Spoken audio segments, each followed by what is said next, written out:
السلام عليكم. الفيديو ده فيه مفاجآت من العيار التقيل، مفاجآت بقى على لسان مين؟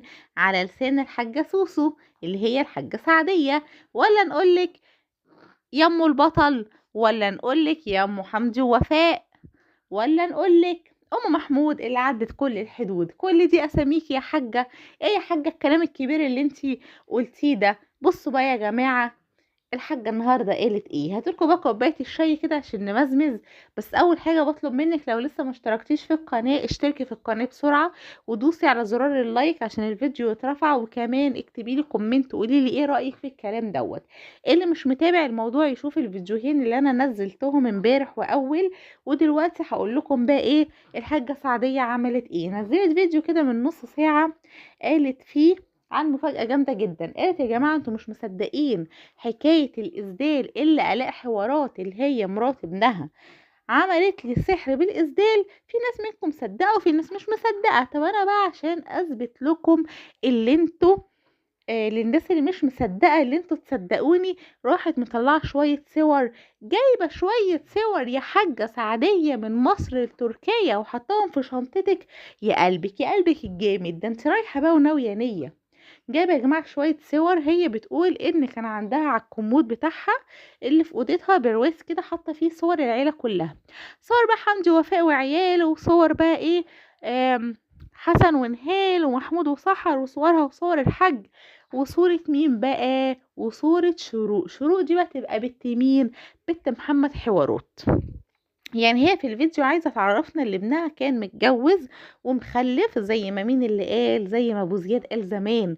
محمد حوارات ده متجوز وعنده بنته اسمها شروق ومخبيها، وعندهم مشاكل ومش بيصرفوا عليها وكلام الى اخره. بس هي طبعا طلعت قالت بس ايه، يعني رمت لنا كده ايه كلمة ان هو عنده بنت، علشان طبعا ايه تفهم المشاهدين اللي عنده اللي هم بيتعاطفوا معاه ومصدقينه اللي انت عندك بنت. مع انهم زمان لما سألوه انت كنت متجوز قال لا لا لا ده انا كنت خاطب ومفركش. فهي دلوقتي عايزة تبين بس اللي هو عنده بنت، بتديله كده قرصة ودن. قالت ايه؟ ان آلاء خير اللي هم جعلوا خير كده، وهي كانت الحاجة سعدية في السوق، فدخلت الأوضة آلاء من وراها واخدت البرواز ده قطعته عشان فيها صورة بنت محمد حوارات، وراحت مقطعة. وهي الحاجة سعدية أخدت شوية صور كده متبقيين ودايما محتفظة بيهم في شنطتها، وقالت كل ده بسبب آلاء. أخدت الصور تعمل لها سحر عليه وتفرق ما بين الإخوات وتخرب إيه بيتهم بسبب السحر والكلام اللي آلاء ده بتعمله. وكمان قالت له يا محمد يا حوارات، بنتك عندي عند أم سما بنتي في البيت، أم سما اللي هي أخته عندي في البيت، ونفسها تطلع في في القناة، وانا هطلعها معايا. بنتك عروسة في 5 ابتدائي وجميلة. وقعدت تشكر بقى في امها اللي هي مشروق، وقالت قد ايه اللي ده كانت جوازة كانت جميلة غير جوازة آلاء. هي طبعا مسميها بلاء، غير جوازة بلاء دي اللي انت بلتنا بيها. وكانت ست كمل هي واهلها وبنتك جميلة، ودايما كنا بناخد بنته معانا المصايف بس مش بيرضى يطلعها. وكمان قالت على آلاء اللي هي مش تعبانة ولا حاجة، وهي اللي بتقعد تعوج بقها كده علشان برضك ايه الفيديوهات. وكل ما الحاجة سعدية تقولها يا آلاء، يا آلاء ديت تالين بنتك زي شروق بالظبط نفس شكلها، تقول لا لا لا لا لا مش شبهها مش شبهها. فدلوقتي الحاجة بتقول دي بنتنا ودي بنتنا والاتنين اخوات، ففيها ايه يعني لما نطلعها بقى معانا في القناة.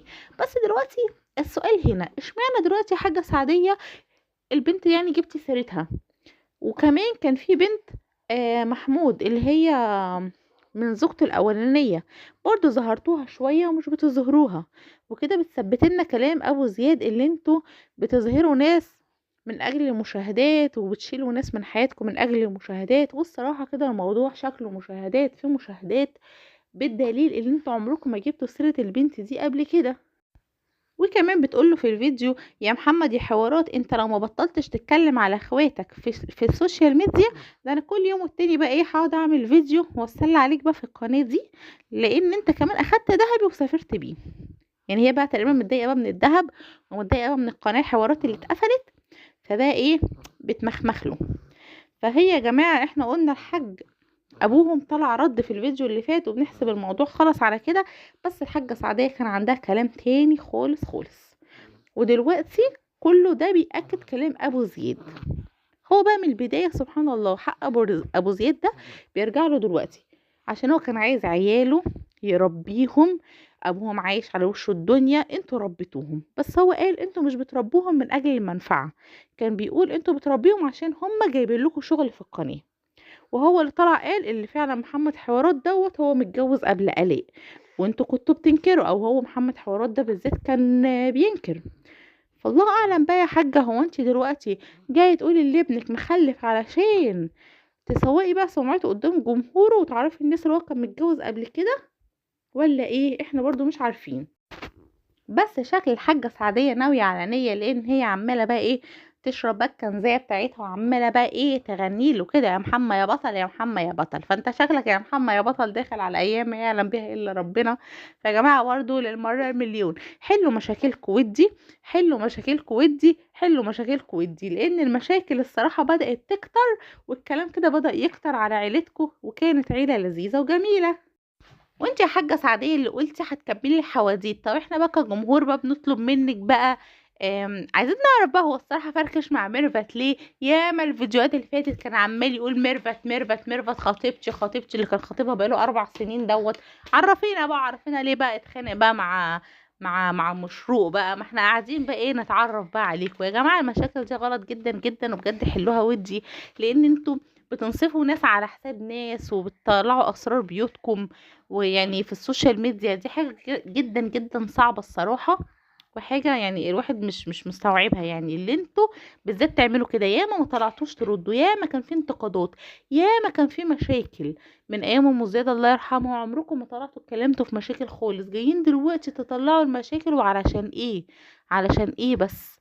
الله اعلم الصراحه بالحال، بس ربنا يهدي الحال. والصراحه كان كلام الحاجه كان معقول جدا جدا، هو كان بيقفل، لكن انتوا الصراحة بتفضحوا كده مش بتستروا. هو كان مخبي حكاية بنته ديت لأسباب بقى ما لا يعلمها إلا الله وهو. وانت يا حاجة جيتي الصراحة فتحتي في الدفاتر كلها، الله أكبر عليكي. وإيه يعني بصي يعني يا حاجة ده ابنك برضو، ومصيركوا يعني كلكوا تتصالحوا، بس ملهاش دعوة ايه الخصومات كده تظهر.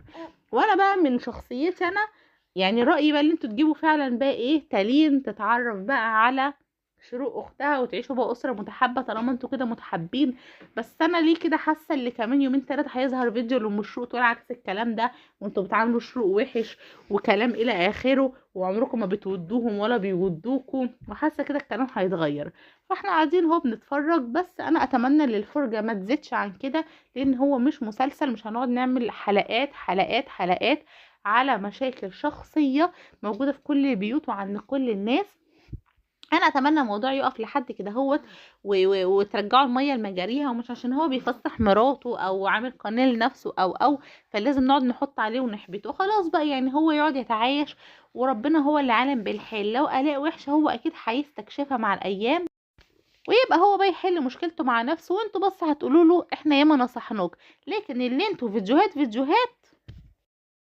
ده كده الصراحة من وجهة نظري أكبر غلط. وربنا يهديلكم الحال ويهدي سركم وسرنا جميعا. وكده الفيديو بتاعي يكون خلص.